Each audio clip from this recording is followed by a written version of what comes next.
All right, guys, welcome to today's Grand Rounds. Today we're talking about the power of simply saying no when a student gets something wrong, as opposed to saying no, let me give you a hint, or no, let me help you out, or no, plus something else. There's going to be two valuable points. One is fairly logistical and systematic. One of the things that we've seen in our recent surveys is that people are a little frustrated with our response time. I feel that they're just spending a lot of time waiting. And if every time somebody says something, you respond with a paragraph of response, then obviously you're not going to be able to grade many students quickly at all. Now, that's not to say that there's never a situation where you need to do that. And for some students, that's exactly what you need to do. But it doesn't need to be your default for every single student. So there is a sort of just a purely logistical value to it, but there's also an educational value to simply saying no as opposed to no plus here's an explanation. And any given moment, every one of our students is choosing between self-reliance, persistence, figuring things out on their own, versus kind of like a dead marshmallow style being dragged along by the instructors. And I know we've all experienced both of those situations where a student is just on fire, like struggling, thinking, trying to figure stuff out. They'll be saying things like, wait, let me just try again. Don't tell me the answer just yet, right? That's one side.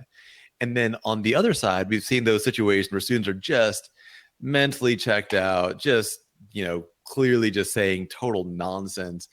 And so how do we make sure that we keep students in that area that's both valuable to themselves and for us a little bit easier to deal with? One of those ways is to default to saying, if somebody gets something wrong, to default to just saying no. If you want to add something to that, which I don't think is usually necessary, you can say no, try again, no, you got this, no, or some kind of encouragement. But that should not be taken to no, and here's the entire answer to the question. Or no, here's a big giant hint. When you do that second thing, you're basically signaling to the student that you're going to carry them through the class, as opposed to like that you're going to be the coach that makes this class challenging for them. Does that make some sense?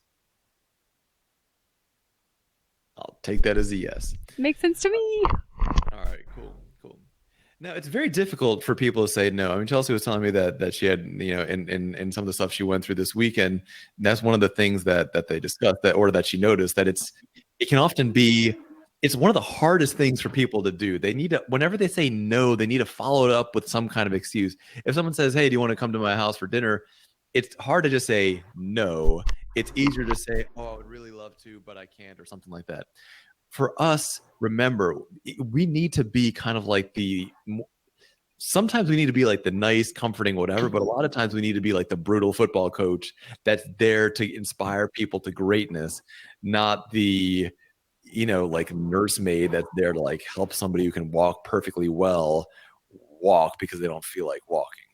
See what I'm saying? Chelsea, anything to add to that introduction so far?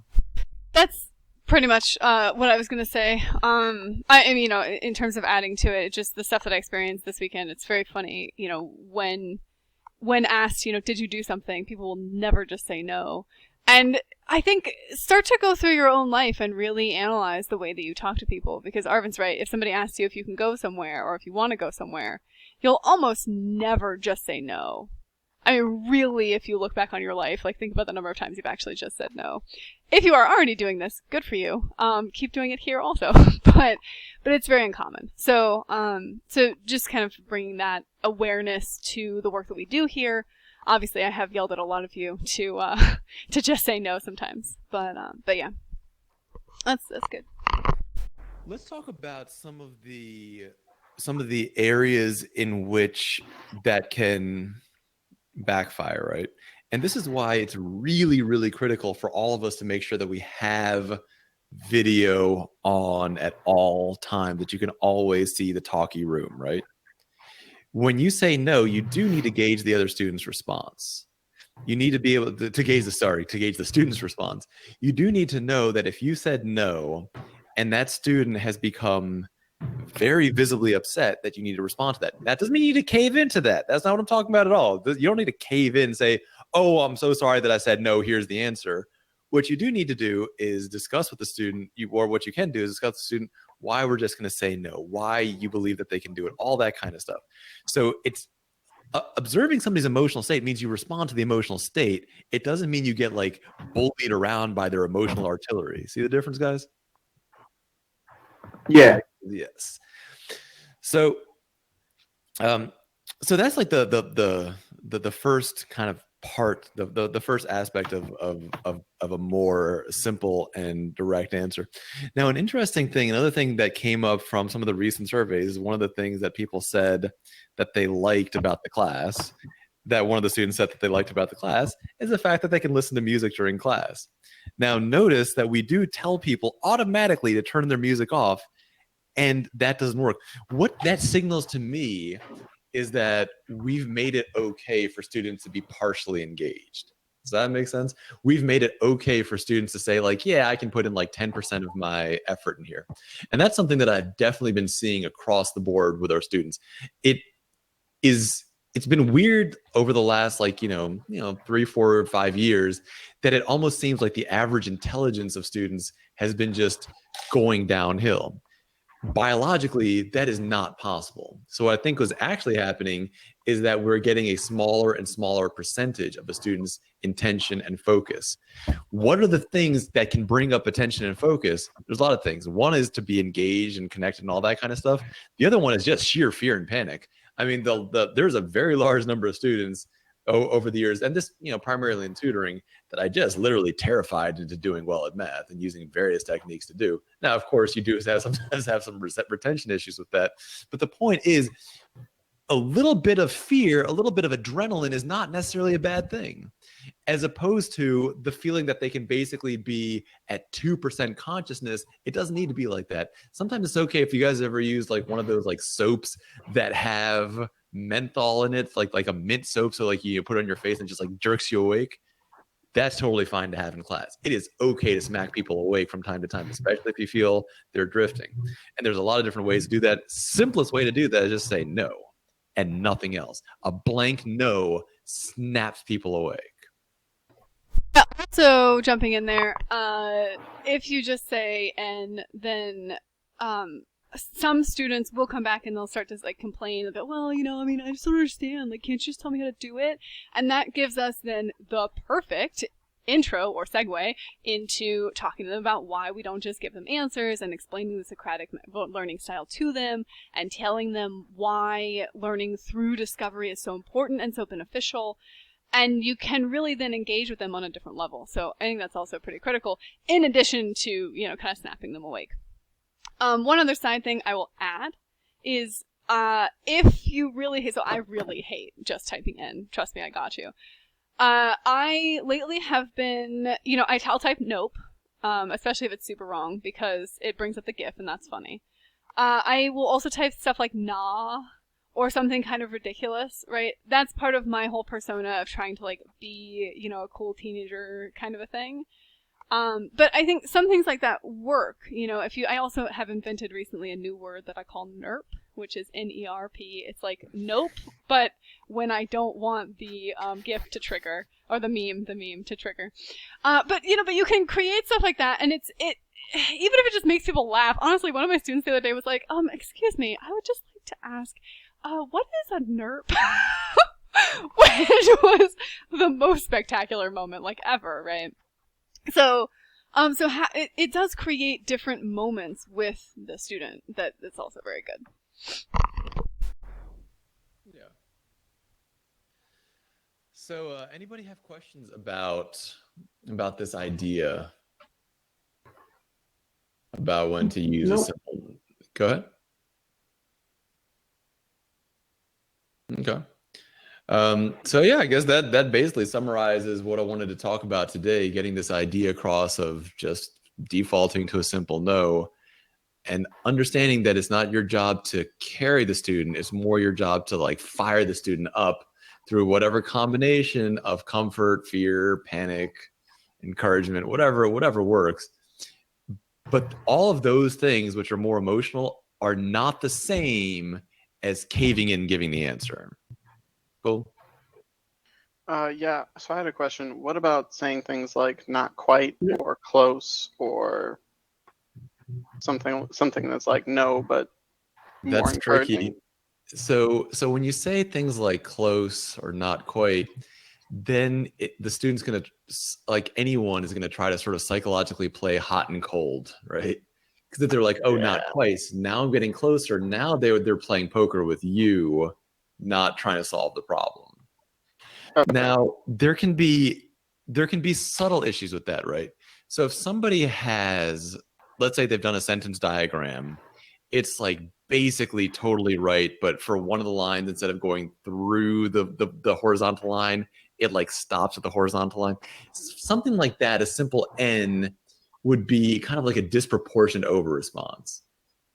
So if somebody has gotten the answer right, and there's something that's just, I mean, just like a tiny little thing like that, sometimes in that case, I'll say you're really close. There's just something small you need to fix. But if somebody's getting a math problem just wrong, I'm not going to say it's close just because they happen to be doing something that could be classified as math. I'm going to say no until it's right. Also, in reading, I think that's a very bad plan because, yeah. Because even if it's close, the student will misinterpret which part they think is close, and then you end up, it just totally spirals. So, yeah, I think almost really the only place I do that is also sentence diagrams. Yeah. Also, I will sometimes just say, there's an error in your math or something. And that is, again, if you really don't like using the letter N, or you really want to say something more than no, that still works because it still basically says the same thing. There is an error in your math. Find it and fix it. And I will tell students that too. And it's at least short enough that you can type that relatively quickly. Okay. Yeah. Thanks. Yeah. Just to expand on Chelsea's point with reading, if a student's, let's say the correct answer is that like you need to sell your dog at a Goodwill store, and they say something like you need to sell your cat at a drugstore as their answer. If you say close, the next thing I guarantee you is that they're going to keep the cat, reject the store, and say like, oh, it means you need to like give your cat to a golf course, and just keep going farther and farther away. The instincts our students have are sometimes just so dog terrible that whenever they start to get close is when they just start to veer off to I don't even know where.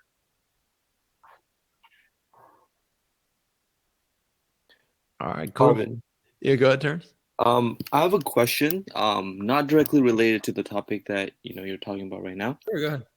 But you talked about how some students, they like the class because they can listen to music, right? So, so is that something that we can enforce? Is that something that we can make sure they don't do? And how are we going to do that? So that's the first part. Mhm. Then the second part is like, what if some students or parents were to like argue that like listening to music allows the students to like calm down and actually focus on the work that they're doing, and then it's just like just a background thing that is going on that like helps them focus, then what should we say to that? So, for the first thing, one of the things that I'm going to be trying out this week, including today, is to just have more discussion happening in the talkie room, just every so often, maybe just say something to the class or something kind of like we used to do in the in-person class. At the very least, when people come in, I'll be saying hi. And then, that's something that I think that lead instructors should start doing, just having their mics on in the talkie room. I think that if we can start to create a little bit more of an atmosphere like they're actually here as opposed to they're there with this very distant, whisper of conversation happening, that might help. For the second part, if a student says, well, this really helps me, that would be the time where we definitely want to set up a parent consultation. We can discuss this with the parents, because there are certainly also parents out there that believe that for work, having music on is going to be helpful. And that's where I have the discussion where I explain the difference between busy work and very difficult and challenging problem solving. I let them know that there's going to be a huge time difference, a huge cost difference. Usually when parents realize that having music on is going to cost them $10,000 extra, they're at least a little bit more willing to hear that out. But a lot of it really comes down to paying close attention to what students are doing in talkie. When students are listening to music in talkie, they're often dancing at the same time. I mean, it's not so hard to see. But if somebody's super surreptitious about it, they will probably get away with it. But the thing is, the fact that somebody put it in the survey, that means that student didn't know that they're not supposed to be doing that. That means they don't get that. They haven't had that discussion. None of that's happened. And so that means we've kind of let that student down, because if he'd known that he wasn't supposed to do it, there's no way he would have put that in the survey, right?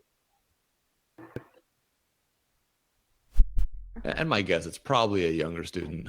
That'd be my guess.